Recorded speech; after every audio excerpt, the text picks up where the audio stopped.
के senior vice president Gaurang Shah इस वक्त हमारे साथ जुड़े हैं और हमारे साथ individual research analyst Vineet Kumar Saxena ji भी कुछ देर में हमारे साथ जुड़ चुके हैं। विनीत जी भी, आप दोनों मेहमानों का बहुत बहुत स्वागत है 18 हाउस स्वदेश पर। मैं तृप्ति बात कर रही हूं और सबसे पहले गौरांग सर आपके साथ शुरुआत करेंगे। इस हफ्ते बाजार को आपने कैसे देखा, क्योंकि पिछले 4 दिनों से तो लगातार गिरावट देखने को मिल रही है, गिरावट के साथ ही बंद हो रहे हैं। इसके अलावा क्रूड में भी जो है थोड़ी सी वॉलेटिलिटी जारी है, लेकिन अब ऊपरी स्तरों से तो नरमी आती हुई नजर आ रही है। यूएस ईरान उनकी तरफ से कोई बड़ा डेवलपमेंट अभी तक तो नहीं आया। ओवर द वीकेंड देखना होगा किस तरह के डेवलपमेंट्स आते हुए नजर आते हैं। दूसरा एक और ट्रिगर था कि अर्निंग्स, लगभग अर्निंग्स अब खत्म हो चुकी है। 2 सवाल आपसे होंगे इस हफ्ते के मार्केट को लेकर, और ओवरऑल अर्निंग्स कैसी लगी आपको इस क्वार्टर की? धन्यवाद तृप्ति जी, मंच पर आमंत्रित करने के लिए। 18 हाउस स्वदेश के सभी दर्शकों को, आपको और आपकी पूरी टीम को स्वतंत्रता के 80 साल पूरे होने पर अनेक अनेक शुभकामनाएं हमारी कंपनी जियोजित और हमारे तरफ से। एक जो अनिवार्य डिस्क्लोजर है सभी का, वो भी देना बेहतर होगा कि निवेश लायक रणनीति आज के कार्यक्रम में जो रखेंगे ये बुनियादी तर्क के आधार पर लंबी अवधि के लिए है। इसमें हमारी कंपनी जियोजित अथवा मेरा किसी भी प्रकार का व्यक्तिगत निवेश नहीं है, ना ही किसी प्रकार का वित्तीय लाभ मिलता है, ना ही किसी प्रकार का हितों का टकराव। लेकिन इस स्तर पर राय हम हमारे क्लाइंट्स को देते हैं, संभव है कि उनका निवेश हो। तो आज का शुक्रवार का जो कारोबार देखा हमने तृप्ति जी, वो एक बात अच्छी देखी कि शुरुआत जो हुई थी वो निचले स्तर पर हुई थी, लेकिन बाजार बंद होते होते कुछ अहम स्तर को पार करते हुए बंद देखा। मेरे ख्याल से 24,350 के पार जाकर के बंद दिया निफ्टी स्पॉट में। ये एक सकारात्मक बात लेकर के हम आगे बढ़ सकते हैं।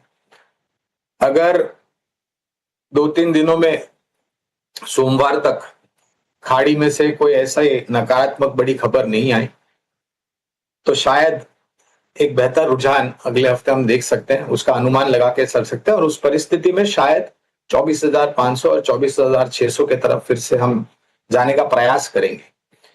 जहां तक प्रश्न है आपका, पहले तिमाही के नतीजे आज संपन्न हो गए, पर्दे गिर गए हैं पहली तिमाही के नतीजों के ऊपर इस नए वित्तीय वर्ष के। और समीकरण नतीजे आए उसके पहले ये था कि ये जो युद्ध शुरू हुआ था 28 फरवरी 2026 को, उसका पूर्ण रूप से नकारात्मक जो असर है वो इस तिमाही में मिलने की संभावना लग रही थी, यानी कि पहली तिमाही में देखने की संभावना थी।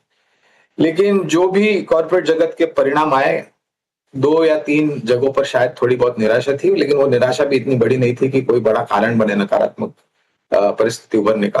तो हम कुछ जगहों पर तो तृप्ति जी अनुमान से बेहतर नतीजे आए, और एक आकलन ये कर सकते हैं कि शायद दूसरी, तीसरी और चौथी तिमाही के नतीजे जो इस वित्तीय वर्ष के देखेंगे और शायद आने वाले वित्तीय वर्ष को भी वहां पर भी सुधार आते हुए दिख सकता है। तो अगर, और ये जो युद्ध की परिस्थिति जो आप बात कर रहे थे उसको ध्यान में रखते हुए भी अगर आप देखें तो कच्चे तेल में ऐसा कोई बड़ा उबाल नहीं आया। $90 के पास गया, फिर वहां से नीचे आया है। रुपए में मजबूती देखी। इंडिया विक्स में भी अगर आप देखें तो सीमित दायरा था, थोड़ा बहुत नीचे की तरफ जाकर के इंडिया विक्स ने भी बंद दिया।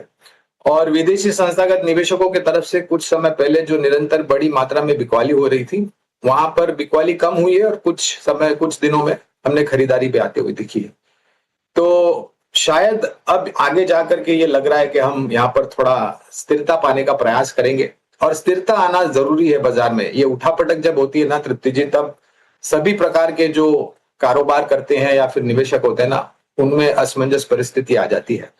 और शायद अगला हफ्ता भी लगेगा। ये जो नया सिस्टम CAS का सेबी ने लागू किया है, अब मेरे ख्याल से 2 एक्सपायरी तो देख ली मेरे ख्याल से हमने हफ्ते की।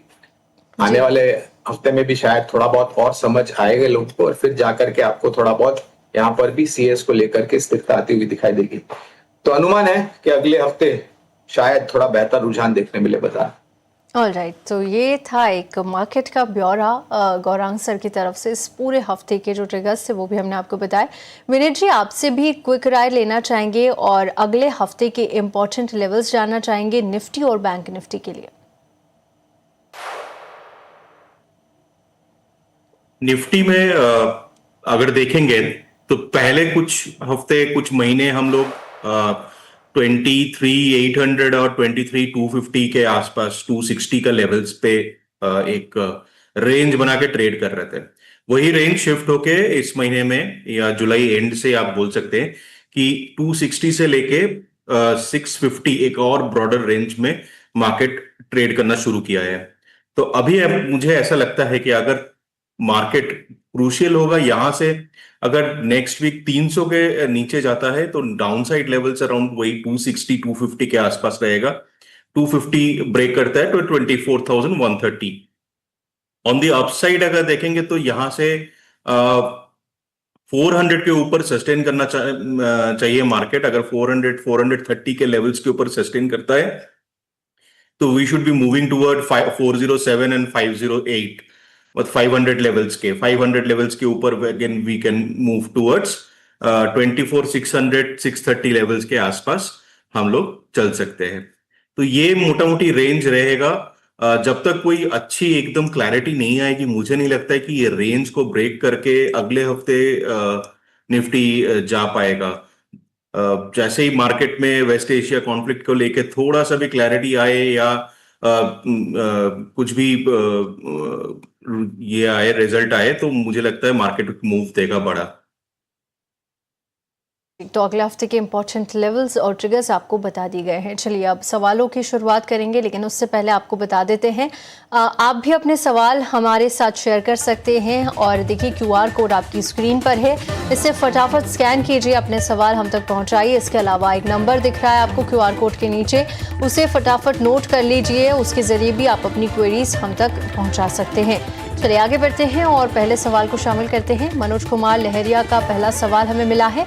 इनके पास जो शेयर ये बता रहे हैं HDFC बैंक के शेयर है, मनोज कुमार जी के पास 732 पे खरीदे थे और 200 की क्वांटिटी, आज की क्लोजिंग 727 रही, लगभग फ्लैट क्लोजिंग और इनके बाइंग प्राइस के आसपास ही आज ये क्लोज होता हुआ नजर आया है। नजरिया इनका ये है कि आगे के लिए आउटलुक कैसा नजर आ रहा है, क्या करके चलना चाहिए। गौरांग सर, आपसे समझना चाहेंगे HDFC बैंक आपको कैसा लग रहा है और आने वाले दिनों के फंडामेंटल्स कैसे नजर आ रहे हैं, क्या यहाँ पर पोजीशन रखना चाहिए? तो अगर आपका नजरिया लंबी अवधि का है तृप्ति जी, तो as a disclosure HDFC bank पर हमारी खरीदारी की राय है।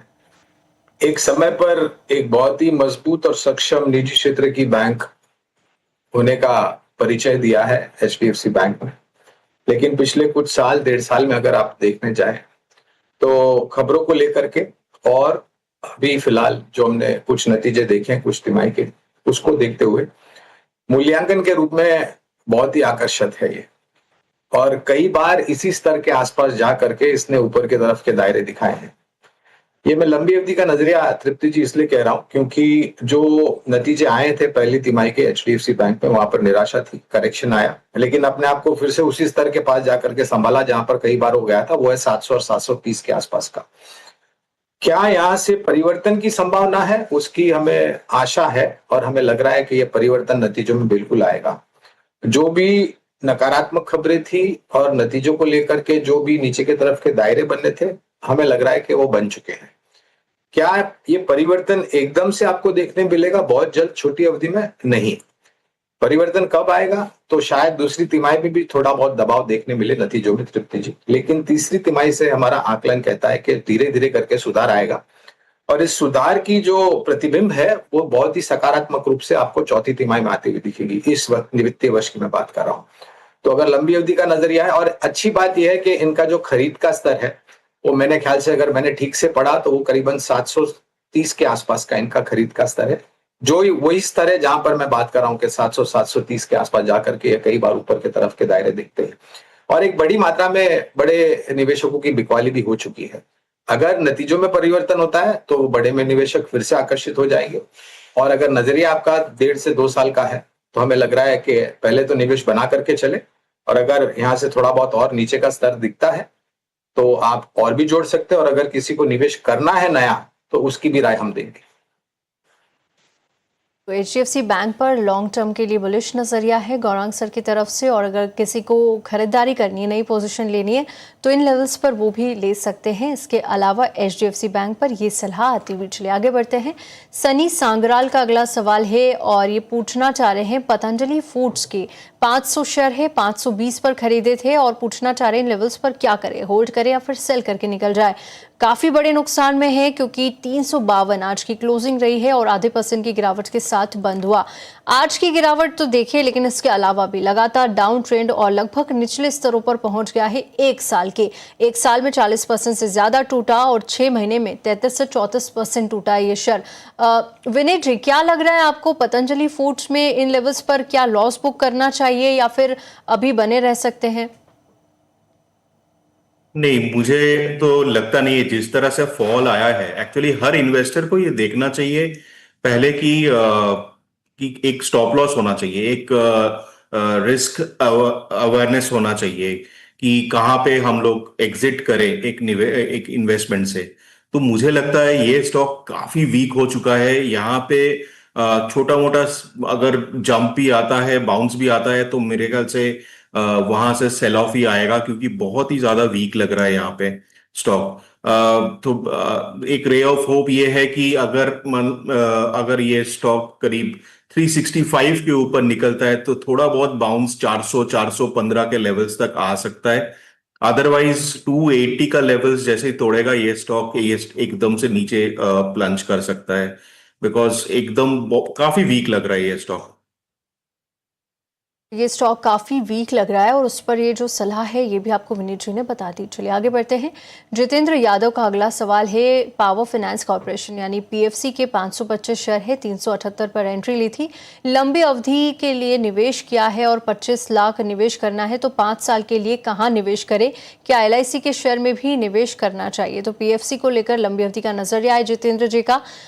इनकी जो आज की क्लोजिंग देख लेते हैं, 376 पर बंद हुआ है, आधे % से ज्यादा की गिरावट के साथ, और लगभग इनकी बाइंग प्राइस से 1-2 रुपए ऊपर नीचे शेयर चल रहा है। 1050 का लॉस होता हुआ। गौरांग सर, लंबी अवधि के लिहाज से पीएफसी आपको कैसा दिख रहा है? और इसके अलावा 5 साल के लिए ये 25 लाख रुपए डालना चाहते हैं, तो उस पर भी सलाह चाहते हैं। क्या एलआईसी में निवेश करने की सलाह होगी इन्हें? पहले तो देखिए तृप्ति जी, पीएफसी और आरईसी का विलय होने वाला है। ये घोषणा बजट में मेरे ख्याल से माननीय वित्त मंत्री जी ने कर दी थी। विलय के पश्चात जो कंपनी खड़ी होगी वो सक्षम और मजबूत कंपनी होगी, ऐसा अनुमान लगाया जा रहा है। विशेष रूप में तो पीएफसी पर टिप्पणी नहीं कर पाऊंगा, क्योंकि हमारी खरीद फरोख्त की राय फिलहाल नहीं है। कुछ समय पहले थी और हमारे लक्ष्यांक आने के बाद हमने अभी फिलहाल उस पर कवरेज नहीं रखी, इसलिए खरीद फरोख्त या फिर बने रहने की तो राय मैं नहीं दे सकता हूँ पीएफसी पर। हाँ, लेकिन मर्जर होगा तो एक सक्षम और मजबूत बैलेंस शीट होगी, उसकी संभावना लग रही है। दूसरा प्रश्न है 25 लाख रुपए। अब मुझे नहीं पता कि इनको पूरा 25 लाख रुपया जो इनके पास वो एलआईसी में निवेश करना है या और विकल्प ये ढूंढ रहे हैं। तो अगर थोड़ा बहुत हिस्सा उस 25 लाख का अगर वो एलआईसी में निवेश करना चाहते हैं तो एज अ डिस्क्लोजर, एलआईसी यानी कि लाइफ कॉर्पोरेशन ऑफ इंडिया पर हमारी खरीदारी की राय है। इसके अलावा, और हमेशा हम एक राय देते हैं कि किसी भी एक क्षेत्र पर या किसी भी क्षेत्र की एक कंपनी में आपको हिसाब से जोखिम झेलने की क्षमता ध्यान में रखते हुए निवेश करना चाहिए। अगर आप पूरी पूंजी एक ही क्षेत्र या एक ही कंपनी में लगा देते हैं तो उससे जोखिम बढ़ जाता है। तो अनिवार्य यह है और अनुशासन ये कहता है कि आप अपना जोखिम अलग अलग क्षेत्र में सक्षम और मजबूत कंपनियों में बांट दें। उस तर्क के आधार पर अगर कुछ विकल्प देना चाहूं, क्योंकि 25 लाख रुपए लगाना चाहते हैं, तो एक तो एलआईसी हो गई है। दूसरे क्षेत्र में से मैं 4 या 5 कंपनियों का नाम लेता हूं और इनसे नम्र विनती ये होगी कि बराबर हिस्से में भाग करके वो पैसा इन सब कंपनी में लगा दे लंबी अवधि के लिए। तो सरकारी बैंकों की सूची में अभी जो नतीजे आए थे और नतीजे के पश्चात हमने लक्ष्य स्टेट बैंक ऑफ इंडिया, हमारे देश की सबसे बड़ी और दिग्गज बैंक, ऊपर की तरफ साधा है। करीबन 1240 के आसपास का लक्ष्यांक है। यहां पर वित्तीय क्षेत्र में से एक पसंद करना है तो स्टेट बैंक ऑफ इंडिया। दूसरा विकल्प अगर आपको पसंद करना है एक डाइवर्सिफाइड कंपनी, और हमारे देश में 8 दशक से स्थापित कंपनी है ये, उसका नाम है लार्सन एंड टुब्रो LNT। तो ये तीसरी कंपनी हो गई। चौथी कंपनी विकल्प के रूप में ऑटो क्षेत्र में M&M, महिंद्रा एंड महिंद्रा, यहां पर आप निवेश कर सकते हैं। रक्षा क्षेत्र में हमें कुछ नाम पसंद आते हैं, उसमें से एक नाम अगर मैं लेना चाहूं तो BEL, भारत इलेक्ट्रॉनिक्स लिमिटेड, यहां पर आप निवेश करते हैं तो लंबी अवधि के लिए कारगर निवेश साबित हो सकता है।